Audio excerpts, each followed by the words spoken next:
Hey everyone, I hope you're all having a great day. Today's video is going to be covering the topic of removing backgrounds from photos so that you can take a particular component of a photo and insert it into one of your designs. It's really easy to do. I'm going to be showing you 3 ways to do it, 2 with Photoshop and 1 with an online tool that is definitely going to surprise you. Stay tuned.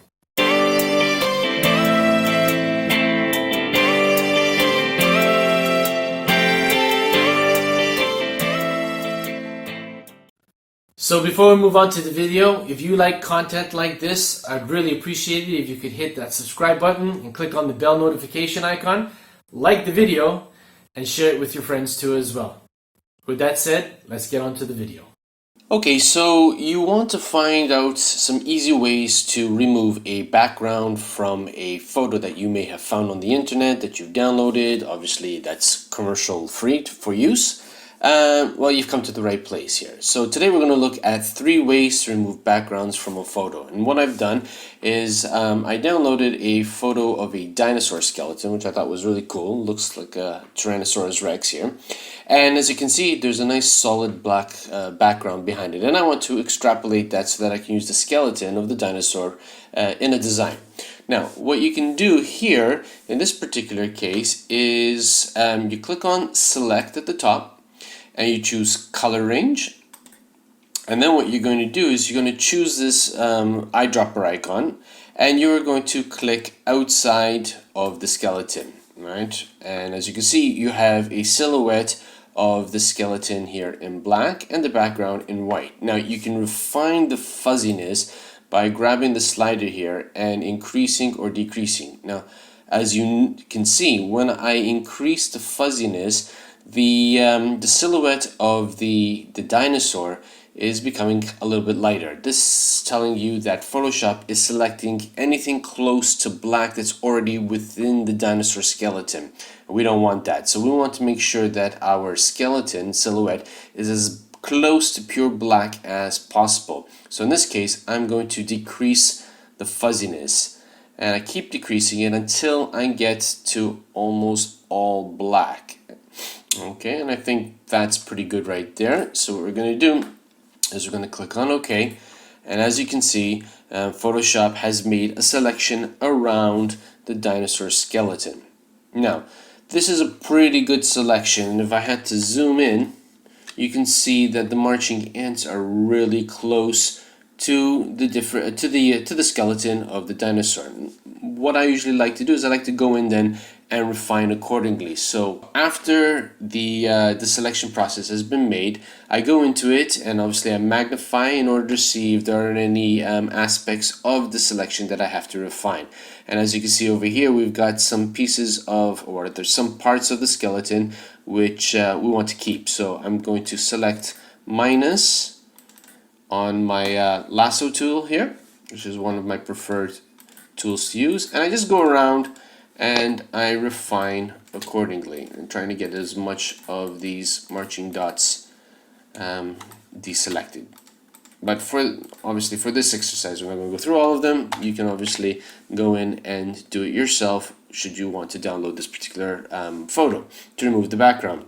So after the selection has been made, I like to refine the selection to make sure that I have all the important parts of my design selected. And what you can do is you can go into Select at the top here, you go down to Modify, and you choose Expand. And what I usually like to do is I usually like to expand it by about 1 or 2 pixels, just to make sure that these areas over here in the eye sockets of the skull, or maybe close to the teeth, are as close to the skeleton as possible so that I get rid of as much of the black background as possible. So if I select 2 in terms of my pixel rate, you can see that the marching ants got actually even closer to the skeleton. Another thing that I like doing, which you might want to consider yourself as well, is also smoothing the selection. Now that obviously depends on the complexity of the photo that you're trying, or the subject that you're trying to extrapolate. But for this purpose, we will just go down to Select. Again, you go down to Modify, and you select the Smooth. And you can select the sample radius. In this particular case, let's say we leave it at 2. You're going to see a huge difference, but there will be some smoothing done so that when you extrapolate the background, it's going to come as smooth as possible, so you don't get those jagged edges around the picture too as well. All right. So once I've made the selection, making sure that I'm on my layer section, I click on the padlock so that I can make the layer an editable layer, and I simply hit delete on the keyboard, and boom, the black has been removed. Okay, so that's one way that you can go about removing the background. Now, I have another dinosaur picture here too as well. All right, this time of a T-Rex with skin on it, sharp teeth. Ugh. All right, and what you can do is you can choose the quick selection tool. All right, and basically just click around it, and you can see that Photoshop has made a selection all around the dinosaur. There is some imperfection here, so if I zoom in, you can see that we've got some part of the dinosaur which has been removed. And what I can do is I can choose the polygonal lasso tool and choose the subtraction, and I just go around it, as you can see here, as close as possible, and I bring back that part of the picture that the selection tool removed. And basically you can just scan around the picture of the dinosaur. Okay, again, there is some areas where it's not really perfect. It's pretty good though on the whole. I can't complain too much, but then if you wanted to refine it, you could just zoom out, and then again you click on select, modify, expand. In this case, I think I'll just expand it by 1. I don't really need to make too much of an expansion, so click 1 and then click on OK. Alright, I don't think I really need to smooth this, so then it's just a question of hitting delete on the keyboard to delete the background. Alright, so here's another great way of removing the background from a photo using Photoshop. Now, what if you happen to be in a rush and you really want to get rid of a background quite quickly? Well, there is an online tool that you can use as well, and that online tool is called remove.bg or remove.bg, as you can see here on the screen. And it's a website I discovered recently, and it's been very, very helpful. I'm not affiliated with this website. There is a free service to it, but then obviously they do have a paid component to it as well, so that your file sizes will be a little bit larger. But to date, I've been using the free service, and I think it's actually really great. So, how do you use this platform? Well, basically, you grab your photo. So let's use the first photo of the Tyrannosaurus Rex skeleton. Alright, and you grab your photo and you just basically scroll and drop it anywhere onto the website page. Alright, and when you do and it loads up, you're going to see, oh, it already did it. So it's very, very, very quick. Alright, so here's your original photo. Alright, and once you've uploaded it, it gives you the option of seeing what it looks like with the background removed. So if I click on that, you can see it's done a real great job of removing the black background from the photo.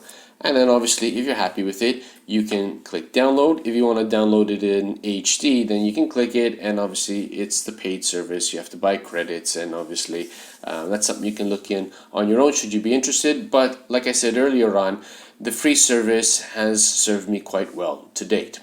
Alright, now what if the background is a little bit more complicated? Alright, let's take a look at, let's go back here. We can click on the X. Let's take the second dinosaur photo that we were removing the background from, and we're going to click and drag on to the platform. Boom, it uploads, and ta-da, you can see that the background has been removed very, very well. Alright, again, you can download and edit accordingly.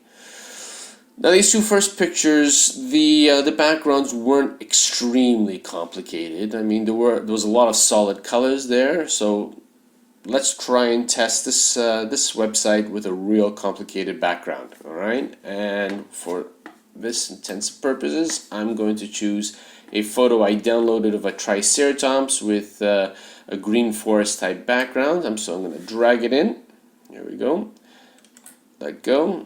and the program uploads and works, and boom. So if we look at the original photo, I had a lot of green foliage in the background, okay, and if we look at the removed background, it's removed it quite well. And then you can basically download it, open it into Photoshop or Canva, and maybe manipulate it and make something funny out of it. I don't know, maybe put a pair of sunglasses on the dinosaur and put a witty caption and upload that to one of your print-on-demand platforms in the hopes that somebody will like it and make a purchase. Okay?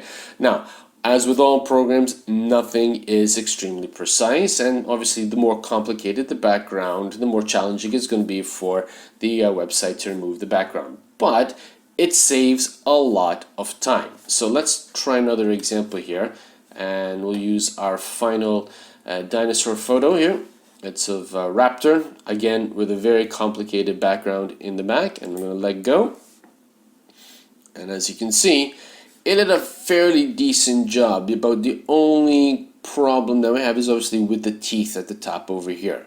But then again, if you wanted to, you could download it and then obviously layer both the original and the removed background photo into Photoshop, and then just go in and manually put the teeth back in through Photoshop. It'll definitely save you a whole lot of time rather than going into Photoshop and selecting all of that complicated foliage around, or going in and actually using a lasso tool or the pen tool or what have you to go around the dinosaur in order to extrapolate the background. So while not always 100% precise, I think it does a really good job in saving you time from removing the background so that you can continue with your designing work and actually produce something really great with the photo, and obviously uploading it onto platforms like Redbubble and TeePublic so that you can hopefully get a potential sale.